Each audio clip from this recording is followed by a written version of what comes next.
आज का टॉपिक है an elementary idea of crystal field theory part third. ये बीएससी पार्ट थर्ड के केमिस्ट्री पेपर फर्स्ट में है और यूनिट सेकंड है। आज के जो डिस्कशन के कंटेंट्स हैं वो variation of CFSE in octahedral complexes various ligands. Second है CFSE in high and low spin octahedral complexes CFSE। Crystal third है crystal field splitting in tetrahedral complexes. और फोर्थ जो डिस्कशन का टॉपिक है वो CFSE इन tetrahedral complexes. तो देखते हैं कि पहला है variation of CFSE in octahedral complexes with various ligands. Different ligands, अलग अलग लिगेंड्स के लिए क्रिस्टल फील्ड स्प्लिटेशन का कैसे चेंज होता है उसके बारे में देखते हैं। तो ये जो है सो लिगेंड है,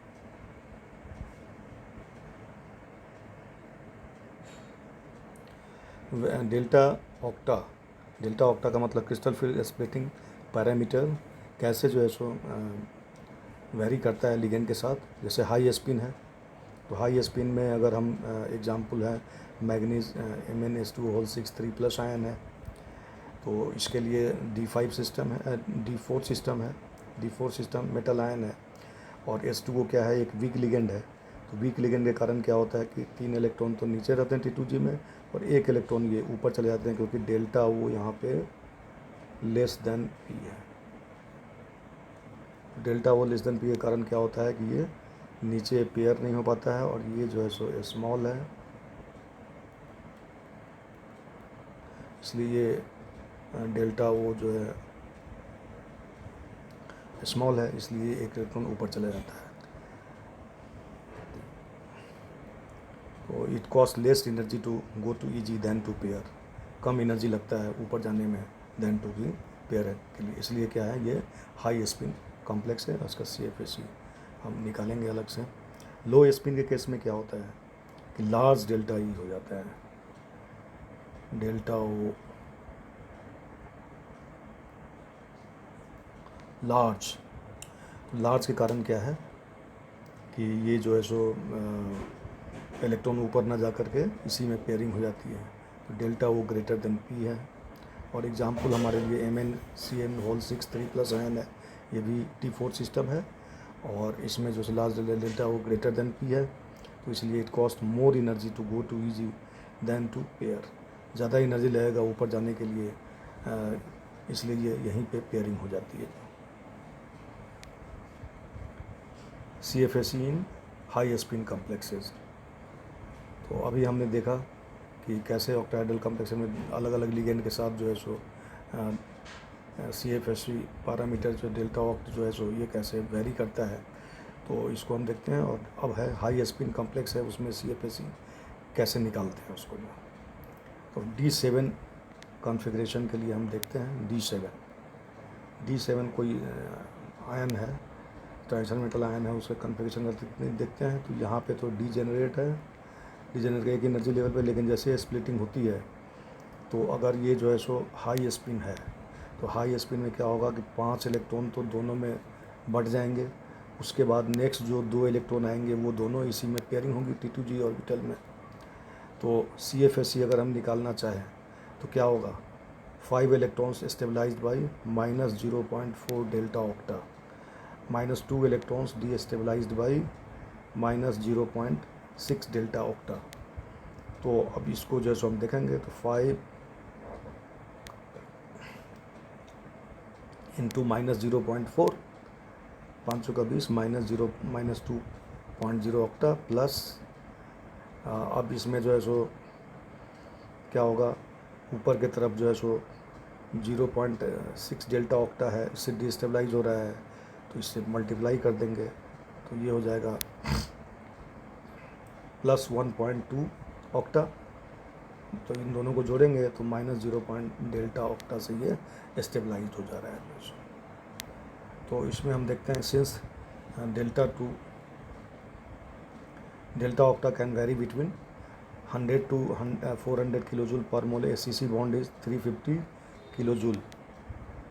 एक जो है सो जैसे कि डेल्टा ऑक्टा जो वेरी करता है वो 100 से 400 किलो जूल पर मोल के रिस्पेक्ट में वेरी करता है। बॉन्ड एनर्जी क्या होती है 350 kilo joule per mole, so this is significant. अगर हम डिटरमाइन करते हैं value of delta octa from spectroscopic measurements, then we can calculate the CFSE exactly for a particular complex. इसको अगर हम डेल्टा ऑक्टा को अगर स्पेक्ट्रोस्कोपिक मेजरमेंट से अगर कैलकुलेट करें तो हम CFSE एग्जैक्टली जो है सो किसी पार्टिकुलर कॉम्प्लेक्स के लिए जो है सो हम कैलकुलेट कर सकते हैं। जो है यहाँ पे क्या है कि pairing energy is not taken into account since the number of paired electrons is the same as that in the ground state of the free metal ion.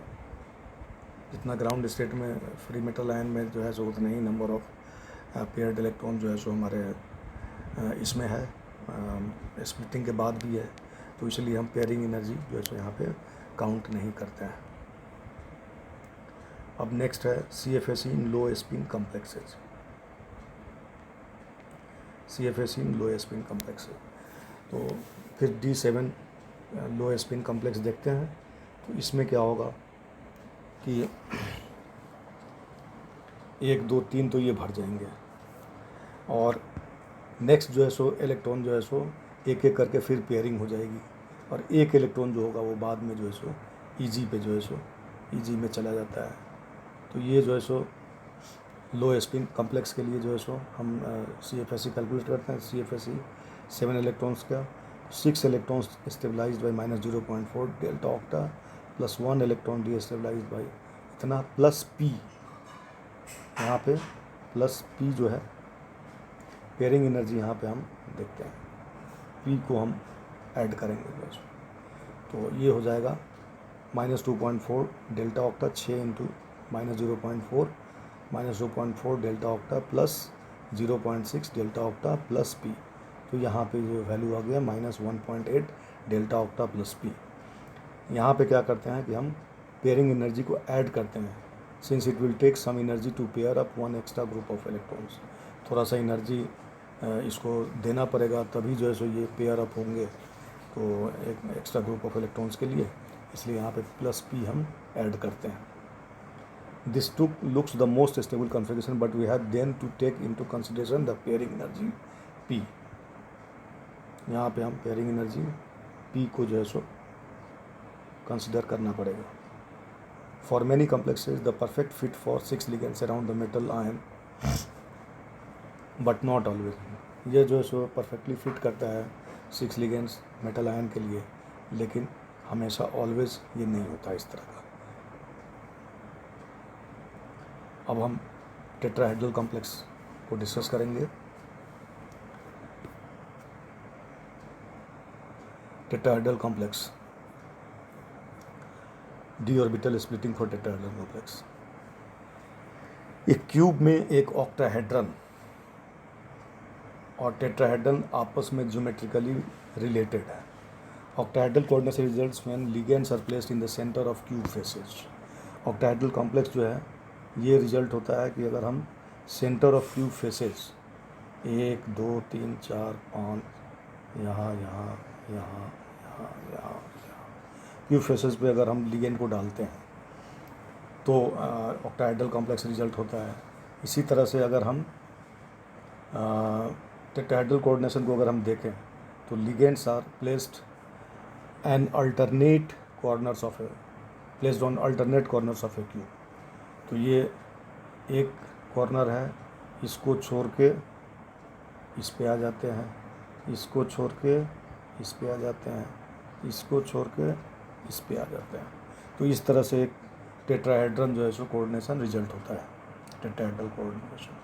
तो ऑक्टाहेड्रल कॉम्प्लेक्स में क्यों ligands are on the centres of cube faces, और tetrahedral complex में क्या होता है, ligands are an alternate corners of the cube. अब हम क्या करते हैं कि भाई लिगेंड का इफेक्ट जो है सो डी ऑर्बिटल के स्प्लिटिंग और इनर्जेटिक्स पे क्या प्रभाव डालता है टेट्राहेड्रल कोऑर्डिनेशन अगर होता है तो, with the DYZ and DZ square orbitals as examples. यहाँ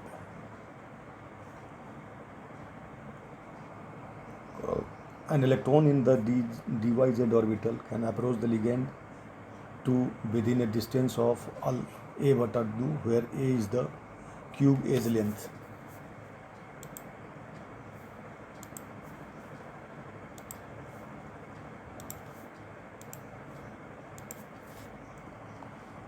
cubage length. However, an electron in a dz square only approaches the ligands at a distance of a beta 2 to the power 0.5, a distance of 1.4 times as long as the distance in the dyz case. This means that dz square orbital is lower energy than the dyz orbital, exactly the opposite case as in octahedral complex. मतलब क्या है, electron अगर dyz orbital हाँ can approach the ligand to within a distance of a बटा 2. यहाँ से ligand अगर approach करता है तो ये जो है सो a बटा 2 से जो है so at a distance of however an electron in dz square only approaches the ligands at a distance of a beta 2, a distance of 1.414 times as long as the distance in the dyz case. This means that the dyz orbital is lower in energy than the dyz orbital, exactly the opposite case as in the octahedral complex. मतलब क्या है कि अगर dyz orbital में metal ion का dyz orbital है, उसमें कोई लिगेंड अगर अप्रोच करता है तो within a distance of a बटा 2 डिस्टेंस से अगर अप्रोच करता है, where a is the cube edge length है, क्यूबेज लेंथ है इसका जो है. लेकिन इलेक्ट्रॉन अगर dz स्क्वायर ऑर्बिटल में है, dz स्क्वायर ये है इस तरह का है, तो ये जो डिस्टेंस होता है कि a बटा 2 बराबर के जो 2 to the power 0.5 square root of 2, a distance of 1.414 times as long as the distance in the dyz is.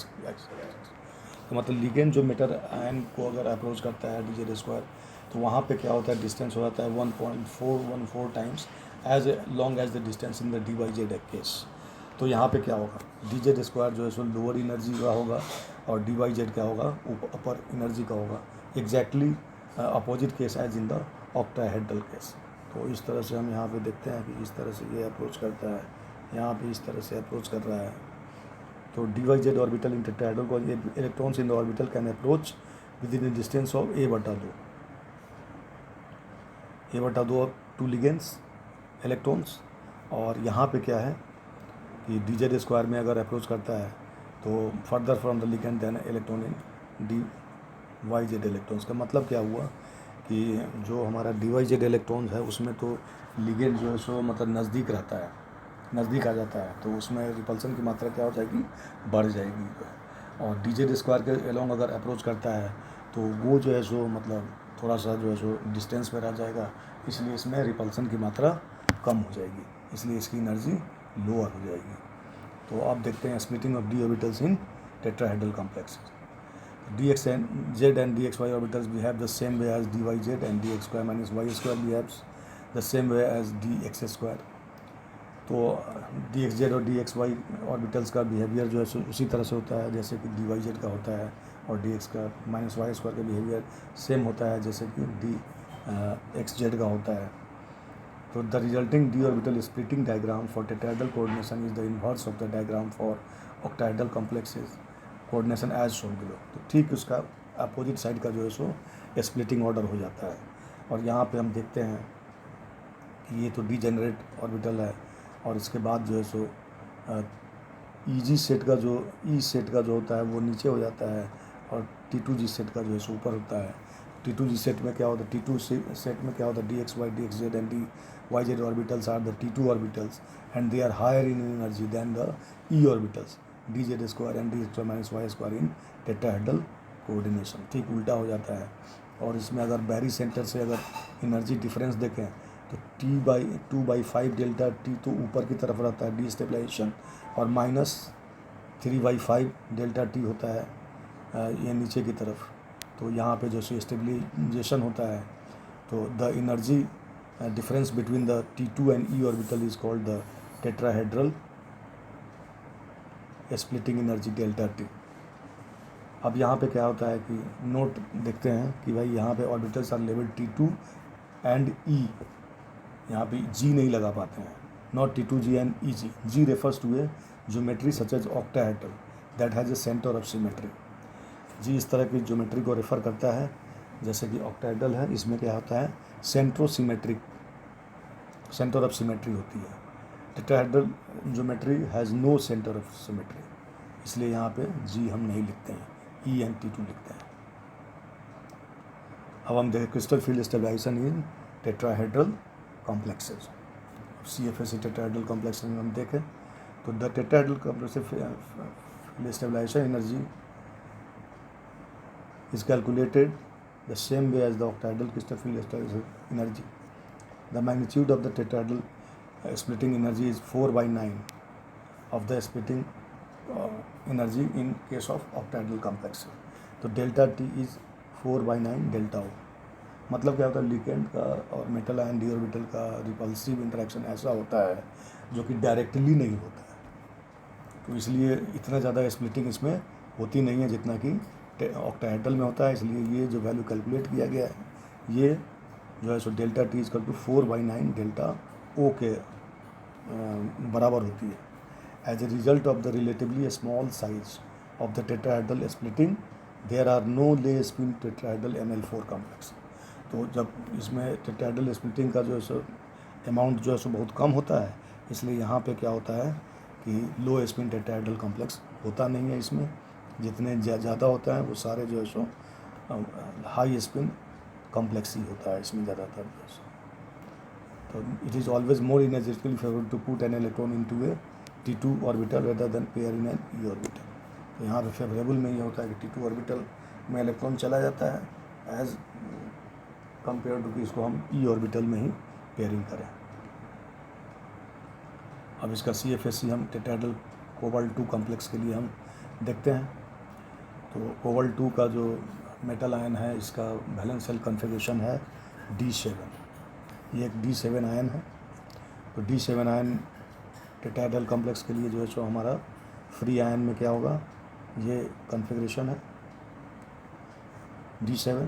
और जैसे ही ये स्प्लिटिंग होती है इसकी, तो टेट्राहेड्रल में जो है सो मतलब नीचे जो है सो 1 2 3 4 5 हो जाता है, फिर ये एक एक इलेक्ट्रॉन यहाँ आ जाता है। तो -3/5 डेल्टा T और +2/5 डेल्टा T। तो इससे अगर हम मल्टीप्लाई करें तो 4 electrons in E orbital, 4 into -3/5 delta T plus 3 electrons into 2/5 delta T, और ये -1.2 डेल्टा T इसका आता है। अब ये एक टेबल है जो कि crystal field stabilisation energy tetrahedral complexes, जिसमें कि D ऑर्बिटल में डिफरेंट नंबर ऑफ इलेक्ट्रॉन्स होते हैं, तो उसके लिए एक टेबल दिया गया है। उस टेबल से हम देख सकते हैं कि tetrahedral crystal field stabilisation energy D1 से लेकर D10 आयंस तक इस तरह का होता है। जैसे D इलेक्ट्रॉन से 1 है तो -0.6 डेल्टा T है, 2 है तो एक इलेक्ट्रॉन और आगे -1.2 डेल्टा T, 3 है तो -0.8 क्योंकि ऊपर चला गया जो है सो, तो इसमें से -0.4 घट जाएगा। फिर एक ऊपर आ गया तो -0.4, एक और D5 सिस्टम हो गया तो 0 हो गया। इसी तरह से 6 हो गया तो -0.6 डेल्टा T, 7 हो गया -1.2 डेल्टा T, 8 हो गया तो -0.8 डेल्टा T, 9 हो गया तो -0.4 डेल्टा T, और 10 हो गया तो 0 डेल्टा T, 0। तो इस तरह से हम जो है सो D1 से D10 कॉन्फ़िगरेशन के लिए टेट्राहेड्रल कॉम्प्लेक्स के क्रिस्टल फील्ड स्टेबलाइजेशन एनर्जी का जो है टेबल के द्वारा दिखाया गया है। तो आज का टॉपिक हम यहीं पे समाप्त करते हैं। Thank you.